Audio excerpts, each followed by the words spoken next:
जैसे राशन हो गया घर का, उसको आप ऐसी चीज़ों को पोस्टपोन नहीं कर सकते। उसके एक्सपेंस होने ही होने हैं और डेली बेसिस के ऊपर होने हैं, और डेली बेसिस पे आप करते हो उन चीज़ों को। अब अब हो सकता है कि जनरल प्राइस लेवल आपकी कुछ चीज़ों का इंक्रीज हो जाए। अब जनरल प्राइस लेवल जब इंक्रीज हो गया है, तो पॉसिबिलिटी ये है कि सिर्फ खाने पीने की चीज़ों की जो प्राइसेस हैं वो इंक्रीज हो जाए, और लोगों का जो ज़्यादा पैसा है वो खाने पीने की चीज़ों पे ज़्यादा लगे, और उसकी वजह से पोस्टपोन करते करते जो उनकी क्लोथ्स हैं या ड्रेसेस जो भी आपने खरीदने हैं वो काफ़ी डिले हो जाए। और उन डिले होने की वजह से ऐसा है कि इन्वेंट्री जो है, जो प्रोडक्शन जो फैक्ट्रीज की प्रोडक्शन पड़ी हुई है, वो इन्वेंट्री वैसे की वैसी पड़ी रह जाए, शॉप्स के ऊपर चीज़ें पड़ी रह जाए, और वो ओल्ड हो जाएँ या आउट ऑफ सीज़न हो जाएँ, तो ऐसा भी पॉसिबल है। तो उस वज़ह से क्या होता है कि उनकी प्राइसेस जो हैं ओवरऑल कम होना शुरू हो जाती हैं, क्योंकि वो सेल ही नहीं हो रही, लोग उसकी तरफ जा ही नहीं रहे। उनके जो ज़्यादा इनकम का जो ज़्यादातर पोर्शन है वो उनके सिर्फ खाने-पीने के ऊपर इस्तेमाल हो सक रहा है, जिसकी वज़ह से वो उसकी तरफ आ ही नहीं रहे। ठीक है, अपने कपड़ों की तरफ नहीं आ रहे, कपड़ों की तरफ खरीद नहीं सक रहे या खरीद ही नहीं रहे, जिसकी वजह से जो बिजनेसेस हैं उनकी इन्वेंट्री अनसोल्ड पड़ी हुई है, और अब उनकी प्राइसेस डाउन हो जाएंगी, क्योंकि वो पड़ी पड़ी उनकी एक तो वो इन्वेंट्री कॉस्ट भी पड़ रही है उसके ऊपर, प्लस आपको अपनी चीज़ निकालनी है ताकि आप नई चीज़ को वहाँ पे प्लेस कर सकें, तो आप उसकी प्राइसेस को कम कर देते हो, तो कुछ चीज़ों की प्राइसेस जो है कम भी हो जाती हैं। अगर आप जूतों की चीज़ें देखते हैं, या आप कपड़ों की मार्केट्स को देखते हैं, तो वो ओवरऑल आपकी डिक्रीज हो जाती है, जबकि दूसरी चीज़ें हैं जैसे आटा, दाल, चीनी और इस तरह की चीज़ें, वो आपकी इंक्रीज हो जाती हैं ज़्यादातर जो है, वो उसके ऊपर लोगों का एक्सपेंस होना शुरू हो जाता है। तो इन्फ्लेशन का मतलब ये है कि inflation is a rising general level of prices, not all prices rise at the same rate, and some may fall, हो सकता है कम कुछ कम भी हो या फॉल हो जाए प्राइसेस वगैरह, तो ये इन्फ्लेशन है। अब कंज्यूमर प्राइस इंडेक्स क्या चीज़ है? अब कंज्यूमर प्राइस इंडेक्स जो है वो हमने इस तरह से कैलकुलेट करना है, एक मार्केट बास्केट है। बास्केट है आपकी, जैसा से एक टोकरी ले लिया आपने, उसके अंदर आपने डिफरेंट आइटम्स रख लिए, जिसके अंदर चावल, वीट, और आपकी चीनी हो गई, और इस तरह की जितने भी हाउस होल्ड की चीज़ें हैं, और चाय की पत्ती हो गई, और इस तरह की ये सारे वो मिला के, प्लस आपके कुछ ऐसे एक्सपेंडिचर जैसे से एक उनके कपड़े, जूते और इस तरह की, एक माह के अंदर जो भी एक हाउस होल्ड की ज़रूरियात हैं, जो उसको एक पूरे माह के अंदर वो यूज़ करेगा, उसकी एक बास्केट बना ली। उसके बाद उसकी इनकम देखी कि इतनी इनकम है, कि इतनी ये चीज़ें, और ये आपकी बास्केट है, इसके अंदर सिर्फ हाउस होल्ड के खाना पीना और मेंटेनेंस थोड़ी बहुत जो घर की, और बाकी वो उसके अंदर वो शामिल करके उस बास्केट के अंदर स्टेब्लिश कर ली जाती है। और देखा जाता है उनके पॉइंट ऑफ व्यू से कि अगर इन्फ्लेशन है तो लोअर क्लास के लिए कितनी इन्फ्लेशन है, या कितनी उनके लिए उनकी इनकम से उनकी जनरल प्राइस लेवल कितना ज़्यादा है। अब आपकी इनकम भी होनी चाहिए, जैसे 20,000 गवर्नमेंट ने कहा है कि 20,000 एक मिनिमम इनकम है एक इंडिविजुअल की, कि वो मैनेज कर लेगी, उसके लिए वो ज़रूरी है कि वो अपने एक्सपेंडिचर्स को मैनेज कर सके एक माह के लिए। तो 20,000 एक मिनिमम पे है जो कि उसके लिए ज़रूरी है, क्योंकि उसके सारे एक्सपेंडिचर्स को देख के सामने रख के तो एक बास्केट बनाई गई है कि वो बास्केट जो है वो 20,000 तक उसकी पूरी हो जाती है। उसमें एक मिनिमम, जिसमें बहुत लोअर क्लास होता है, एक लेबर होती है जैसे, तो उसका एक एक्सपेंडिचर और उसकी बास्केट जो है वो इतने में है। लेकिन अगर वो थोड़ा सा भी अगर कुछ परचेज करना चाहता है, कोई फंक्शन के लिए परचेज करना चाहता है, या ईद के लिए कुछ खरीदना चाहता है बच्चों के लिए, तो उसके लिए वो प्रॉब्लम हो जाएगी, वो नहीं कर सकेगा, उस बास्केट के अंदर नहीं आएगा। तो इसी तरह से मार्केट बास्केट्स बनी हुई हैं, और जिसके अंदर उनकी इनकम, लोगों की इनकम और उनके एक्सपेंडिचर्स को एस्टिमेट किया जाता है। तो ये वाली जो बास्केट है, कंज्यूमर प्राइस इंडेक्स, ये हम लोग इस बास्केट से निकालते हैं। अब चीज़ें इसके अंदर सिर्फ उसकी खाने पीने की चीज़ें होंगी, और रोज़मर्रा की जो चीज़ें, और लेकिन जो मिडिल क्लास की बास्केट होगी उसके अंदर इलेक्ट्रॉनिक गुड्स भी हो सकती हैं, कि उसमें कुछ ना कुछ वो परचेज कर रहे हैं, या उसके लिए वो सेविंग्स कर रहे हैं कि जिसको एक साल के बाद वो बाय कर सकें। इसके अलावा अगर थोड़ी सी हाई मिडिल क्लास की तरफ जाते हैं, तो उनके जो सेविंग पैटर्न्स हैं, क्योंकि उनकी इनकम ज़्यादा होती है कंपैरेटिवली, तो उनके इनकम का ऐसा नहीं है कि अगर उनकी इनकम बढ़ेगी तो वो सारा कुछ खा पी जाएँगे या खाने की तरफ ज़्यादा लगा देंगे। अगर वो 1 रोटी खा रहे थे तो अब 4 रोटियाँ खाना शुरू कर देंगे, ऐसा नहीं होता। बल्कि वो 1 रोटी ही खाएँगे और अपनी सेविंग्स उनकी इंक्रीज़ होती जाएँगी। तो अगर इनकम बढ़ती है मिडल क्लास की तो उनकी सेविंग्स इंक्रीज़ होती हैं जिसकी वज़ह से वो बाकी की प्रोडक्ट्स जिस तरह से वो खरीद सकते हैं। अगर वो नहीं कर सक रहे, ये इन चीज़ों को नहीं बाय कर सक रहे, तो अभी उनकी सेविंग पैटर्न्स जो हैं वो डिफरेंट है, यानी कि उनके कंज़म्पशन के ऊपर या ज़्यादा हो रहा है, उनकी सेविंग्स कम हो रही हैं। तो एक मार्केट बास्केट है, सीपीआई जिसको कहते हैं, consumer price index. The main index used to measure inflation is the consumer price index. और इसको हम लोग मेजर करते हैं कैसे, price of most recent market basket in the particular year, जिस ईयर में आपकी है उसको डिवाइड करेंगे हम लोग price estimate of the market basket in 2018, यानी कि बेस ईयर आपने ले लिया और एक आपने करंट ले लिया। करंट में 2021 की अगर आप मार्केट बास्केट और इसमें उनकी प्राइसेस को डिवाइड करेंगे 2018-19 की बास्केट के साथ और उसको मल्टीप्लाई बाय 100 करेंगे तो आपका कंज्यूमर प्राइस इंडेक्स निकल आएगा। तो अब जिसके अंदर 300, अब ये मार्केट बास्केट के अंदर और 300 गुड्स एंड सर्विसेज हैं, इसमें डॉक्टर की भी आ सकती है, एजुकेशन की फीस वगैरह आ सकती हैं आपकी, फिर आपकी रोज़मर्रा की जितनी भी खरीदारी की चीज़ें हैं और एक इंडिविजुअल के ऊपर कितने डिपेंडेंट्स हैं। तो टिपिकल अर्बन कंज्यूमर यानी कि एक आम जो है एक शहरी, उसकी कितनी उसकी बास्केट के अंदर कितनी आइटम्स होनी चाहिए या उसको ज़िंदा रहने के लिए जो जो उसको सहूलतें चाहिए, वो बिजली पानी गैस होती है जैसे, तो वो उसको कितनी मुहैया हुई है।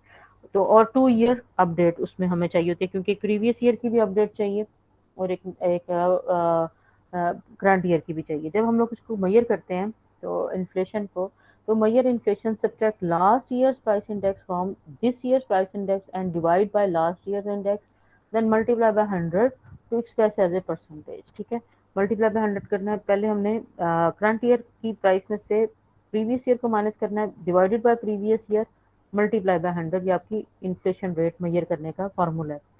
तो इन्फ्लेशन रेट ऐसे ही निकलेगा और इसके अंदर एक तो हम लोग बेस ईयर भी लेंगे। ठीक है, अब बेस ईयर जैसे इस टेबल के अंदर आप देख रहे हो 11, 12, 13, 14 का है प्राइस आपकी यहाँ पे है, यानी प्राइस इसकी है, और क्वांटिटी सोल्ड जिसमें क्वांटिटी हमने फिक्स कर दी कि 4 पेप्सी है, सपोज 2 आइटम्स ही लिए हमने मार्केट बास्केट के अंदर, एक पेप्सी ले ली और एक बर्गर ले लिया। ठीक है ना, 4 पेप्सी हमारी पूरी इकोनॉमी के अंदर सेल होती हैं और 2 बर्गर सेल होते हैं। ठीक है, ये क्वांटिटी है। 2011, 12, 13, 14 में भी यही क्वांटिटी रहेगी, क्वांटिटी को हमने फिक्स कर दिया। इसके बाद हमने प्राइसेस देखी, प्राइस इंक्रीज हुई 1, 2011 में 1 थी और 1 मल्टीप्लाई बाय 4, यानी कि 4 वैल्यू की जो है वो पेप्सी हो गई और 2 बर्गर्स हैं, तो 2 1 ज़ा 2, 2 प्लस 4 जो हो गया आपका सॉरी 2 प्राइसेस है बर्गर की, 2 2 ज़ा 4 और 4 प्लस 4 8 हो गया, तो कॉस्ट ऑफ मार्केट बास्केट जो कि वो 8 हो गई। ठीक है, तो 8 होगी। इसी तरह 12 की मार्केट बास्केट निकालते हैं, 2 को मल्टीप्लाई बाय 2 करेंगे क्वांटिटी सोल्ड पेप्सी के साथ, 2 2 ज़ा 4 और 2 4 ज़ा 8 और ये भी 4 2 ज़ार 8 और ये वाला भी 4 2 ज़ार 8 दोनों बना के आपके 16 बन जाती है। इसी तरह से 3 को मल्टीप्लाई करेंगे 4 से प्लस और 4 को मल्टीप्लाई करेंगे 2 से, हमारे पास 20 निकल आएगा। तो कॉस्ट ऑफ मार्केट बास्केट निकल आई। इसके बाद हमने प्राइस इंडेक्स निकालना है। प्राइस इंडेक्स कैसे निकालना है, जिसके अंदर हम लोग बेस ईयर सेट कर देते हैं। बेस ईयर आपने 2012 को सेट कर दिया। अब इसी के साथ जैसे ये बेस ईयर है, तो बेस ईयर के साथ ही आपने सबको कंपैरिजन करना है कि कितने कम हुई है या ज़्यादा हुई है। अब 100 में से 50 माइनस कर देंगे, आपके पास 50 डिवाइडेड बाय 50 करेंगे क्योंकि 2011 ये प्रीवियस ईयर की आप प्राइस लेते हो इंडेक्स को मेजर करने के लिए। ये जो हमने फार्मूला पढ़ा, ये वाला जो फार्मूला है कि एक प्रेजेंट ईयर की प्राइस में से प्रीवियस ईयर की प्राइस को माइनस करके डिवाइडेड बाय प्रीवियस ईयर की प्राइस के साथ मल्टीप्लाई बाय 100 करके आपको इन्फ्लेशन रेट निकल आता है। इसी तरह से ये वाला जो इन्फ्लेशन रेट है हम लोगों का निकला है, 100 में से 50 माइनस करें, 50 divided by 50 is equal to 1 और 100 आ गया, मतलब कि 100% इन्फ्लेशन बढ़ी है। 50 से आपकी इस बास्केट की प्राइस 2012 में 100 हो गई, मतलब 100% इन्फ्लेशन हो गई। इसके बाद फिर 100 के बाद हमने देखा 2013 में 20 है और यहाँ पे प्राइस इंडेक्स जो है वो कैसे निकाला, 125 में से जब प्राइस इंडेक्स निकला 125 तो उसको माइनस करेंगे 100 और आपके पास 25 आ गया, डिवाइडेड बाय 100 तो 1/4 आता है, जिसका हमारे पास 25 आंसर आ जाता है। तो 25 मल्टीप्लाई बाय 100 करके 25 आंसर आ गया। इसी तरह से 30 निकल आएगा, यानी कि ये परसेंटेज निकल आई कि इन्फ्लेशन रेट कितना आपका है इस वक्त इस टाइम पे, और इतनी मार्केट बास्केट का इन्फ्लेशन रेट कितना है।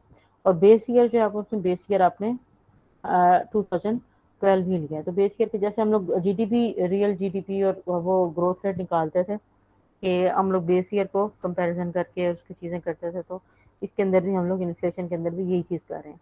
इसी तरह से ये इन्फ्लेशन रेट ऑफ पाकिस्तान जो था वो पहले कम होता गया और अब 20 में, और ये मजीद और ऊपर बढ़ता जा रहा है।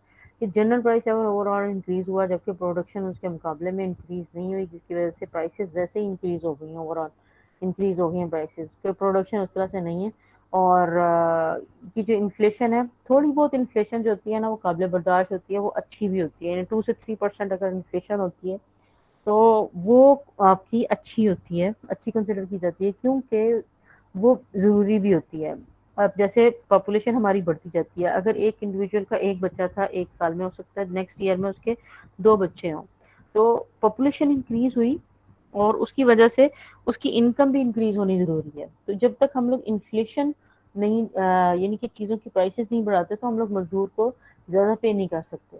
तो जैसे ही हम लोग प्राइसेस बढ़ाएंगे, ज़ाहिर है कि ओवरऑल प्राइसेस तो इंक्रीज हो जाएंगे, लेकिन साथ ही साथ उसकी वेजेस भी इंक्रीज होंगे, जो कि एक इंडिविजुअल है जिसके ऊपर डिपेंडेंट्स हैं, उसके 2 बच्चे हैं, तो उसकी ज़ाहिर है कि उसकी इनकम भी इंक्रीज होनी चाहिए अगले साल। तो हर साल के साथ उसकी इनकम इंक्रीज होनी चाहिए, और उसके लिए ज़रूरी है कि थोड़ी सी इन्फ्लेशन हो या थोड़ी सी ओवरऑल प्राइसेस हाई हों, ताकि बिजनेसेस को फ़ायदा हो और बिजनेसेस आगे से पे अच्छा करें, और उसकी वजह से उन लोगों की तनख्वाह में भी इजाफा हो। तो इन्फ्लेशन रेट पाकिस्तान का रहा है, तो वो इस तरह से डाउन में गई, और उसके बाद 2016 में जैसे डाउन में लोएस्ट इन्फ्लेशन है, और उसके बाद फिर 2018 में तक वो कम रही है, उसके बाद फिर वो बढ़ना शुरू हो गई inflation, general price level increase हो गया। वो क्यों हो गया? वो कोविड की वजह से उसका इम्पैक्ट और चीज़ें बहुत ज़्यादा है, इंटरनेशनल इम्पैक्ट बहुत ज़्यादा है, कि इंटरनेशनली चीज़ें नहीं इतनी ज़्यादा सेल हो सक रही, और ओवरऑल एक रिसेशन और या डिप्रेशन का टाइम चल रहा है इस वक्त, इसलिए ओवरऑल प्राइसेस भी इंक्रीज होती जा रही हैं कि वो पड़ी रहती हैं। अच्छा, रूल नंबर 70, जैसे हमने ग्रोथ के अंदर, जहाँ ग्रोथ का टॉपिक हमने डिस्कस किया था, उसके अंदर भी रूल नंबर 70 था। उसके अंदर भी हम लोग ग्रोथ रेट के साथ जीडीपी, करंट जीडीपी को ग्रोथ रेट के साथ डिवाइड करते हैं, तो हमें वो ईयर मिल जाता था कि कितने सालों में जो हमारी जीडीपी है वो डबल हो जाएगी। इसी तरह से इन्फ्लेशन का भी है, इन्फ्लेशन के अंदर कि हमारी प्राइसेस जो है वो कितने सालों में डबल हो जाएंगी। तो कम से कम साल में डबल होना, इसका मतलब रेट बहुत हाई है, तो ये ज़रूरी अच्छा नहीं होता। अब जैसे 7% अगर इंटरेस्ट रेट है, तो 7% अगर आपकी इन्फ्लेशन रेट आ रही है, तो उसको 70 को डिवाइडेड बाय 7 करेंगे तो 10 आएगा। इसका मतलब कि 10 साल के बाद आपकी प्राइसेस डबल हो जाएंगी। अगर आपकी ब्रेड की प्राइसेस अगर 100 है, तो 10 साल के बाद वो 200 होगी। तो ऐसा जो है वो अच्छी चीज़ है, लेकिन इस चीज़ को मैनेज करना उतना ही मुश्किल होता है। यानी कि 7% आना इन्फ्लेशन रेट का, ये बहुत ही आइडियल सिचुएशन होगी, लेकिन हमारी जो है इस वक्त की इन्फ्लेशन वो डबल डिजिट्स में, डबल डिजिट मतलब कि 10 से भी एक्सीड कर रही है, 2 डिजिट, 9 तक तो सिंगल डिजिट होता है, तो 10 से भी एक्सीड कर रही है। इसका मतलब है कि बहुत एब्रप्ट चेंजेस हैं चीज़ों की प्राइसेस में, कि वो मुसलसल बदल जाती हैं। अगर हम लोग आज एक चीज़ खरीदते हैं, तो 3 माह बाद जाएंगे तो एकदम से इंक्रीज हुई होंगी प्राइसेस। तो इस तरह की जो है ना, जो फ्लक्चुएशंस बहुत हाई हों इन्फ्लेशन की, बहुत जल्दी चीज़ें प्राइसेस जो है वो चेंज हो जाएं, तो उसका जो इम्पैक्ट है ओवरऑल इकोनॉमी के ऊपर बुरा पड़ता है, क्योंकि लोग अब श्योर नहीं है। और ये इन्फ्लेशन जो होती है वो असल में एक गवर्नमेंट का टैक्स होती है। अब जब इन्फ्लेशन हो जाती है, overall price level, general price level increase हो जाता है, तो अब आपको ज्यादा पे करना पड़ रहा है कोई भी आम चीजें खरीदने के लिए, जिसकी वजह से आपका ओवरऑल इनकम कम हो जाती है, और आपकी जो वेल्थ है वो कम हो जाती है। जैसे अगर इस वक्त मालिक है 1 लाख के, तो आप 90,000 के मालिक रह जाएंगे, तो ओवरऑल आपकी जो वेल्थ है वो डिक्रीज हो गई। जब आपकी वेल्थ डिक्रीज हो जाती है, उसकी वजह से आपको हर चीज़ महंगी लगती है, और उसकी इन्फ्लेशन ओवरऑल आई होती है। आपको अब एक चीज़ को खरीदने के लिए ज़्यादा पे करना पड़ रहा है, तो अगर ये जो 7 है, 7 इन्फ्लेशन रेट अगर आता है, ये आइडियल है कि 10 साल एक बहुत लंबा अर्सा है, उसके बाद आपकी प्राइसेस डबल हो रही हैं।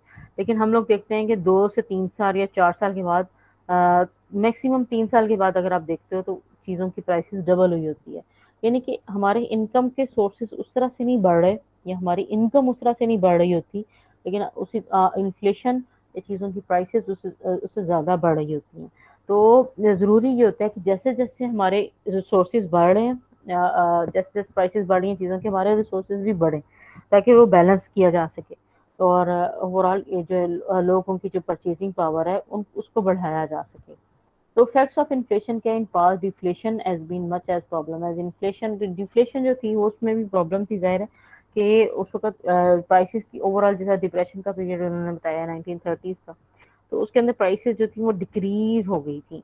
और क्योंकि लोगों के पास एम्प्लॉयमेंट ही नहीं थी और चीज़ें अनयूटिलाइज्ड और अनसोल्ड पड़ी रही, जिसकी वजह से और इकोनॉमी के पूरे रिसोर्सेज जनरेट यूज़ ही नहीं हो सक रहे थे, और अनएम्प्लॉयमेंट बहुत ज़्यादा थी उस सूरत में, और लोगों के पास पैसा ही नहीं था कि वो अपनी चीज़ों को परचेज कर सके। तो ओवरऑल क्या हुआ कि डिफ्लेशन आ गई। तो डिफ्लेशन जो थी इकोनॉमी के लिए वो भी खतरनाक होती है, और वो काफ़ी हद तक खतरनाक होती है। ये एक बंदा भी अनएम्प्लॉयड होता है तो हमने बात की थी कि उसका 4 टाइम्स या 5 टाइम्स उसका इम्पैक्ट पड़ता है, 4 टाइम्स उसका इम्पैक्ट पड़ता है उसकी जीडीपी ग्रोथ के ऊपर। अगर एक एम्प्लॉय जो है अनएम्प्लॉयड होता है, उसकी वजह से 5 लोगों की जो कंजम्पशन पैटर्न है, 5 जो उसके ऊपर डिपेंडेंट्स हैं, वो उनकी कंजम्पशन सफ़र करती है, जिसकी वजह से जो जीडीपी है वो 4 टाइम्स डिक्रीज हो जाता है। तो all the prospect of deflation was a concern of economic policy makers earlier this decade. तो डिफ्लेशन का जो कंसर्न था इकोनॉमिक पॉलिसी मेकर्स, अब वो उसको डिफ्लेशन को देख रहे थे कि वो डिफ्लेशन हो सकती है, लेकिन हो जाती है ज़्यादातर कि प्राइसेस जो है वो डिक्रीज कर जाती हैं। All industrial nations have experience the problem, some nations experience enormous rates of inflation, कि बहुत ज़्यादा लोग जो हैं वो एक्सपीरियंस करते हैं, जिसकी वजह से पूरी कौम को सफ़र करनी पड़ती है high rates in the form of inflation. Zimbabwe was 585% इन 2005। इनकी जिम्बाब्वे के अंदर बहुत ज़्यादा गुर्बत थी, तो इनके प्राइम मिनिस्टर ने सोचा कि ज़्यादा नोट छाप देते हैं जो लोगों तक ज़्यादा पैसे पहुंचे। तो इस ज़्यादा नोट छापने का नतीजा ये हुआ कि ओवरऑल जो थे सब चीज़ों की प्राइसेस बढ़ गई। ज़ाहिर है कि अब लोगों के पास ज़्यादा पैसे हैं, अगर 1-1 लाख रुपए की वो एक ब्रेड खरीदेंगे तो उनको कितने सारे पैसे हाथ में ले जाके आपको उनको ब्रेड खरीदनी पड़ेगी। तो उसकी वजह से फ्लक्चुएशंस इतनी ज़्यादा हो जाती हैं पूरी इकोनॉमी के अंदर कि आपका जो पैसा है या करेंसी है वो स्टेबल ही नहीं रहती। आपको कोई और करेंसी का सहारा लेना पड़ता है कि आपको स्टेबलाइज करने के लिए अपनी इकोनॉमी को। तो उनको कोई और करेंसी का सहारा लेना पड़ा, डॉलर का सहारा कि हर चीज़ डॉलर में मिलेगी, तो उस चीज़ को ओवरकम करने के लिए। तो ये कुछ फैक्ट्स हैं कि ऐसा जिम्बाब्वे ने किया था, और करेंसी को बहुत ज़्यादा इशू कर दिया, जबकि उनकी प्रोडक्शन उस तरह से नहीं थी। तो जितना आपकी प्रोडक्शन होती है एक इकोनॉमी के अंदर, उतना ही सर्कुलेशन में आपकी मनी होनी चाहिए। अगर वो सर्कुलेशन में नहीं है, यानी कि सर्कल नहीं हो रही मनी, बिजनेसेस उसको इनकम नहीं जनरेट कर रहे, और वो पे नहीं कर रहे जिस तरह से वेजेस नहीं पे कर रहे, तो वो पूरा एक सर्कल कंप्लीट नहीं होगा। तो सर्कल आपका जो इकोनॉमी का जो सर्कल है वो बड़ा स्ट्रांग होना चाहिए, ताकि या जितनी प्रोडक्शन है उतना मनी सप्लाई भी होनी चाहिए। तो मनी सप्लाई के साथ उसका बहुत ज़्यादा लिंक है, जो आपकी प्रोडक्शन है उसके अंदर उतनी मनी सप्लाई भी हो। तो अगर वो उससे कम या ज़्यादा होती है तो फिर क्या होता है कि इन्फ्लेशन या डिफ्लेशन का हाल होता है। अगर करेंसी बहुत, अब बजट जिस तरह से पाकिस्तान का बजट इस दफा है, अगर वो बजट को और उसके अंदर डेफिसिट भी आपको पता चला कि हमारा बजट ये है, हमारे एक्सपेंडिचर इतने एक्सपेक्टेड हैं, लेकिन उसके मुकाबले में हमारे पास उतने रिसोर्सेज नहीं है, तो उन रिसोर्सेज के लिए क्या करती है कि गवर्नमेंट ज़्यादा करेंसी नोट छाप देती है।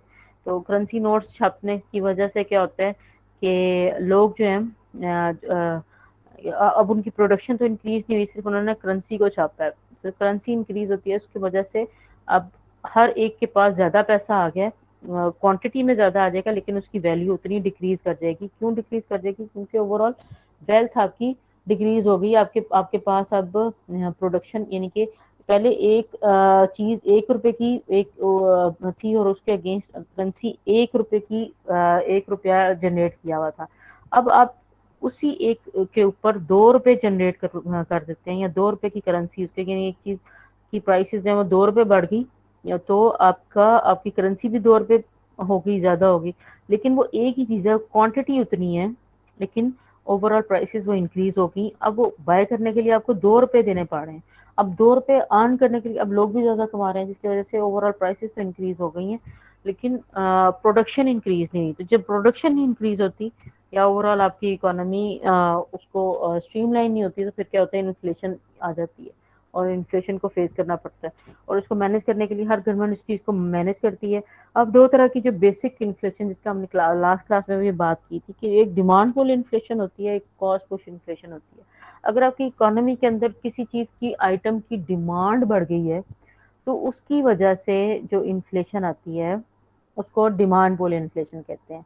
तो जैसे डिमांड पुल और कॉस्ट पुश में, डिमांड पुल इन्फ्लेशन में spending increases faster than production. इसके अंदर आपकी जो स्पेंडिंग्स हैं वो प्रोडक्शन से जल्दी ज़्यादा इंक्रीज हो जाती है, एकदम से ज़्यादा लोग डिमांड करना शुरू कर देते हैं चीज़ों को, तो ओवरऑल जो है वो डिमांड पुल इन्फ्लेशन खिलाती है। It is often describe as too much spending chases too few goods, यानी कि आपको ज़्यादा पे करना पड़ रहा है चीज़ों को, और चीज़ें कम है। As the increased money supply caused inflation and reduced the purchasing power of each dollar. As the increased money supply caused inflation, money supply increase हुई, उसने इन्फ्लेशन को जन्म दिया, and reduce the purchasing power, overall लोगों की जो purchasing power है वो डिक्रीज कर जाती है। और it could be cause by an over in issuance of money by the central bank, या सेंट्रल बैंक जैसे ज़्यादा इशू कर देता है ज़्यादा मनी को, तो उसकी वजह से भी ओवरऑल प्राइसेस जो हैं वो इंक्रीज हो जाती हैं, और अब आपको ज़्यादा पे करना पड़ रहा है किसी भी एक चीज़ के अगेंस्ट, तो उसको डिमांड पुल इन्फ्लेशन कहते हैं। इसके अगेंस्ट एक और जो कॉस्ट पुश इन्फ्लेशन है, इसके अंदर जब कॉस्ट मतलब यही है कि कॉस्ट चीज़ों की इंक्रीज हो रही है, यानी कि अब बिजनेसेस जहाँ पे पहले 10 रुपए की कोई चीज़ आइटम से प्रोड्यूस करते थे, अब उनको 12 से 15 रुपए पड़ रहे हैं। अब प्राइसेस को यानी कि रॉ मटेरियल की प्राइस बढ़ गई है, पेट्रोल की प्राइसेस बढ़ गई हैं, या ओवरऑल बहुत सारी ऐसी जो रॉ मटेरियल के तौर पर उनकी प्रोडक्ट के अंदर यूज होती हैं, या इम्पोर्ट्स बहुत महंगी हो गई हैं। जैसे प्लास्टिक है, प्लास्टिक पाकिस्तान में तो नहीं बनता, लेकिन कम बनता है, लेकिन उसको इम्पोर्ट करना पड़ता है, उसका प्लास्टिक दाना जो है, तो वो बाहर से जब इम्पोर्ट करते हैं, तो प्लास्टिक की जो आइटम्स है वो ओवरऑल है इंक्रीज कर देते हैं, उनकी प्राइसेस इंक्रीज कर जाती हैं। तो जब भी प्रोडक्शन कॉस्ट इंक्रीज करती है, तो उसकी वजह से जो इन्फ्लेशन आती है, ये प्राइसेस इंक्रीज हो जाती हैं, उसको कॉस्ट पुश और सप्लाई साइड इन्फ्लेशन कहते हैं। सप्लाई साइड जहाँ पे बिजनेसेस सप्लाई कर रहे होते हैं, तो प्रोडक्शन पर यूनिट प्रोडक्शन कॉस्ट कैसे निकालनी है, टोटल इनपुट कॉस्ट कॉस्ट होती है divided by unit of output के साथ आप डिवाइड कर देते हो, और output and employment decline while the price level is rising. Output और एम्प्लॉयमेंट आपकी कम हो जाती है, जबकि जनरल प्राइस लेवल आपका इंक्रीज हो जाता है। सप्लाई शॉक इस सूरत में लगते हैं have been the major source of cost push inflation. ये सप्लाई आपकी सप्लाई शॉक्स क्यों लगते हैं, क्योंकि जनरल वो कॉस्ट ऑफ जो है ना वो इंक्रीज हो गई, कॉस्ट ऑफ मेकिंग गुड्स जो है वो इंक्रीज हो गई, जिसकी वजह से कुछ सप्लाई शॉक लगता है, उसकी वजह से उसको कॉस्ट पुश इन्फ्लेशन कहते हैं। This typically occur with a dramatic increase in price of raw materials or energy. For example, in the mid 1970s, output and employment were both declining while the general price level was rising. और general price level वो increase कर गया था, जबकि output और employment decrease कर गए थे। तो rising per unit production cost increase profits, कम कर देती है प्रॉफिट्स को, and reduce the amount of output firms are willing to supply. जितना वो करना चाहते हैं, अब उसको कम सप्लाई करेंगे, क्योंकि उसकी कॉस्ट बहुत ज़्यादा बढ़ गई है।